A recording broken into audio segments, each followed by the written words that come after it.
Hi everyone, in this video I'll show you how to easily turn off comments on Facebook post.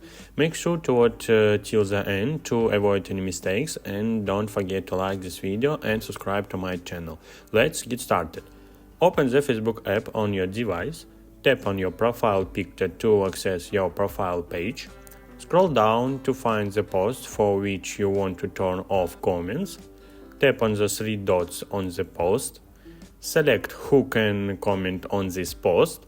Choose your preferred comments audience from the options provided, such as public, friends, and established followers, friends or profiles and pages you mentioned.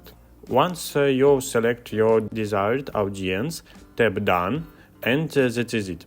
Comments are now disabled for the post. If you have any questions about this tutorial, feel free to leave them in the comments below. Don't forget to hit the like button if you found this video helpful, and I'll see you in the next one.